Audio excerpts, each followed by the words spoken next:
Welcome back to my channel, ladies and gentlemen. Today we are talking about Viltrox 50mm 1.8. Let's get right into it. First, build quality. Build quality of Viltrox is as expected from Viltrox lenses. Most of those lenses are built very similarly, so it's pretty sturdy. It's a good build quality. You have this focus ring that is stepless, like clickless or whatever less it is, and then you have just a little click here to switch to full control from the camera, so like A mode.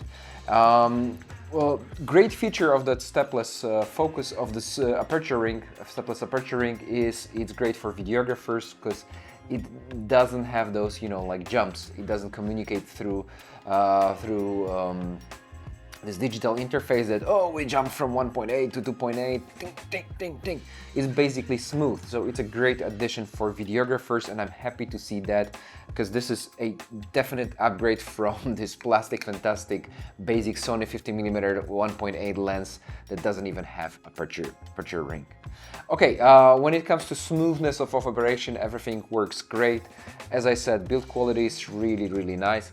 Nice addition in this lens is that you can upgrade firmware, which is very cool, through USB interface here, so you don't have to have this, lens upgrading tool, device, or whatever you call it. It's just right here, and that's great because Viltrox is quite well known and well renowned for regular firmware updates for the lens. So when it comes to build quality, you have this DF RBW beautiful looking logo here, and that's it. It's slightly heavier than my plastic fantastic basic Sony 1.8 F1.8 50mm lens, but it's definitely better built, and you can see from the Sony that it's really worn out and it's really tired and heavily used lens. So those are the main competitors, I would say, and Viltrox seems to be better in quite every way.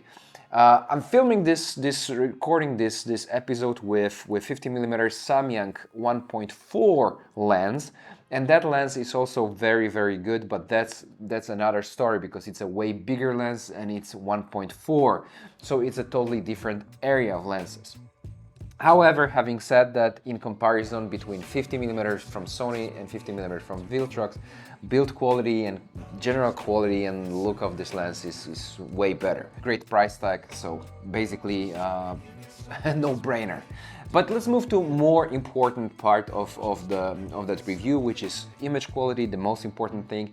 And I'm not one of those channels that will look at every little single tiny detail, pixel peeping type of thing, but I'm looking mainly in practical side of things. So how does it feel to work with this lens? However, we will look at some charts and some comparisons. So let's take a look. First, we will start with technicalities. So the main issue I see when it comes to optical quality is pincushion. It's nothing that would hold you back from investing in that lens. It's just something to keep in mind that it does have this, pincushion effect that you can see. Also, there is some vignetting at 1.8, something you could expect from a cheap 1.8 lens. Nothing horrible there. When it comes to sharpness in the middle, it's pretty sharp. There is some little fringing there.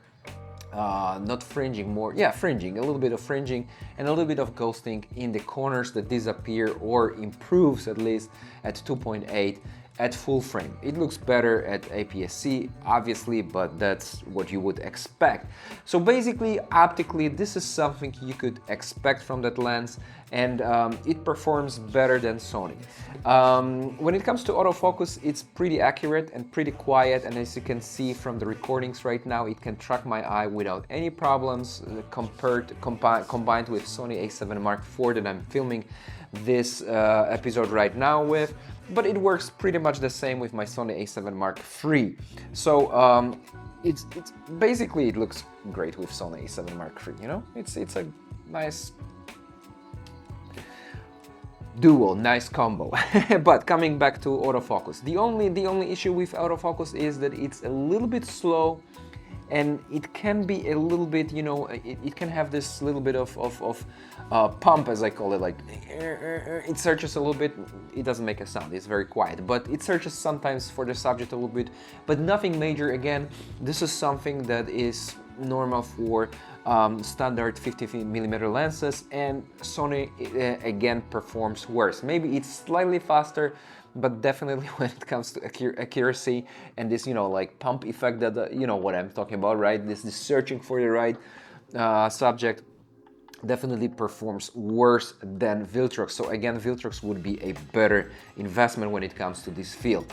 Now let's go to the main thing. So how is it to work with this lens? And my wife actually took this lens and her Sony A7 Mark IV for the professional photo session, paid job, and you can see the results for yourself. It performs beautifully. The bokeh is very smooth and creamy, like for the 50mm lens, you know, cheap lens. And I'm honestly very satisfied with the results. The only thing is, if you want to close up, like come closer to the subject, the 55 centimeters, this is a little bit of a bummer to me. I prefer 45 centimeters on Sony lens than 55 centimeters on that lens. However, so if you're planning to do some small objects, you know, photos of some small objects, that's not ideal. However, when it comes to work with model, again, you can see again some more pictures of the model we were shooting this with this lens. It's great. I mean, the look is beautiful. The bokeh is not like, you know, harsh and heavy and, you know, like bad looking like sometimes it is on cheap counterparts from other producers. So here, from other manufacturers. So here you can see that the look of those images is pretty nice. And that's exactly what I would expect to happen, and that's exactly what makes me happy about that lens. Let's take a look at bokeh, like to finish our review of that lens a little bit. So it's very round in the center. As usual, it's more like teardrop-like in the corners, but nothing bad here. However, it improves when you stop down to 2.8, then 4, then 5.6.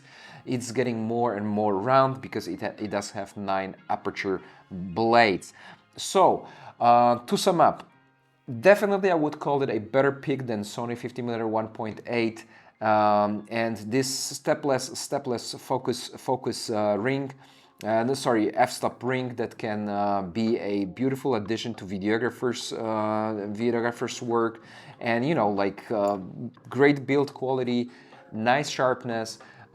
Definitely recommend that lens with those drawbacks of a little slower autofocus and little pincushion there, which could be better, but doesn't mean that it's not good, as you could see for yourself for professional photo shoots. So if you're starting and if you want some decent combination, for example, A7 Mark III with this 50mm by Viltrox can make you a very happy photographer. Okay guys, I hope you enjoy this this review, and please don't forget to leave thumbs up, subscribe, and let me know in comments down below what do you think about Viltrox lens and what would you like to see on my channel in the future. See you guys soon, and I forgot to mention the beautiful pouch that comes with that lens. See you guys soon, and I see you in the next one.